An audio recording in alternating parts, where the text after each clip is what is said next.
find the remainder when 2023 raised to 2023 is divided by 35. Now, generally we solve these type of problem using binomial theorem, but for this particular problem, there is another interesting approach of attempting this problem. So we'll discuss that another method of solving this problem. First of all, 35 is 5 into 7 and 2023, this is multiple of 7, right? So let us say this number is n. So we can write this number n as 2023 and this multiplied by 2023 raised to 2022.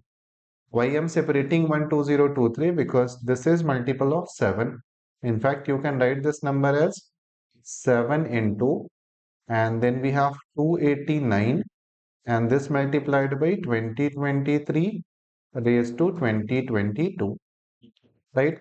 Now our aim will be to write this number as multiple of 5 plus something, right? 7 we already have outside, and if I can write the rest of this number as multiple of 5 plus some number lambda, where lambda can take any values between 0 and 4, right? Lambda will be either 0 or 1 or 2 or 3 or 4, because if we are dividing a number by 5, then you can have remainder between 0 and 4. So our aim will be to write this number 289 into 2023 raised to 2022. And because we already have one 7 outside, in next step you can see that this will become 7 into 5, that is 35m plus 7 lambda. And 35 into m is obviously multiple of 35. So from here we can get the remainder. So now basically the problem becomes that what is the remainder when this number, let us call that number n1. So now the problem becomes that we have to find the remainder when 289 and this multiplied by 2023 raised to 2022, this is divided by 5. We have to write this number as multiple of 5 plus some remainder, so that in next step we can get the remainder when the number is divided by 35. Now in order to find the remainder when a number is divided by 5, we have to find the digit at unit place of that number. If I can get the digit at unit place of this number n1, then we can easily see what will be the remainder when we divide this number by 5. Also, for finding the digit at unit place, only the unit digit is significant, right? For example, that means that digit at unit place of this number 2023 raised to 2022 will be same as the digit at unit place of this number 3 raised to 2022. All the other numbers, they are irrelevant when we are calculating the digit at unit place. And for finding the digit at unit place of this number 3 raised to 2022, we can use cyclicity. That means if you see the digit at unit place in different exponents of 3, 3 raised to 1 is 3. For 3 square, the digit at unit place will be 9.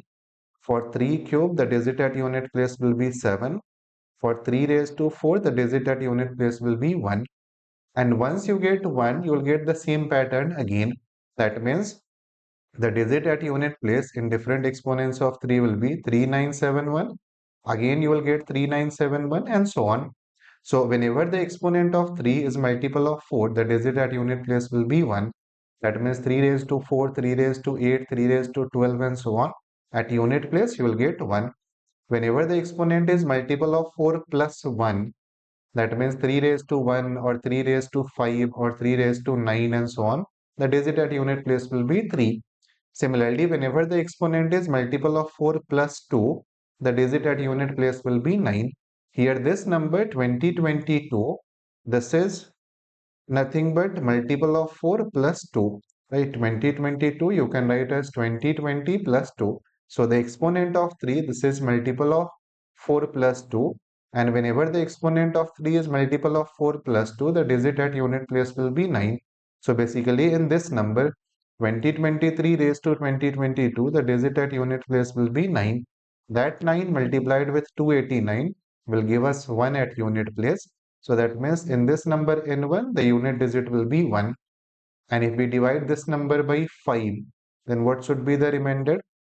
If we have 1 at unit place, and if we divide that number by 5, the remainder will be 1. right? So this number 289 into 2023 raised to 2022, that you can write as multiple of 5 plus 1, and that means this number n will be 5m into 7, so that is 35m plus 7. So finally the number n is of this form. The number n will be multiple of 5 plus 7, and if you divide this number, number n will be multiple of 35 plus 7, and if you divide this number by 35, the remainder must be 7. So that is the correct answer for this problem, right? So you can see that without using binomial theorem, simply by using the cyclicity, we got the remainder in this problem. First observation, this number 2023, this was multiple of 7, and 35 is 5 into 7. So we have taken one 7 common, and then we have written rest of the numbers as multiple of 5 plus something. When we divided that number by 5, because we had 1 at unit place, we got 1 as remainder. So therefore this number will be 5m plus 1. Finally the number n will be multiple of 5, multiple of 35 plus 7. When you divide by 35, remainder will be 7. And that is the correct answer for this problem.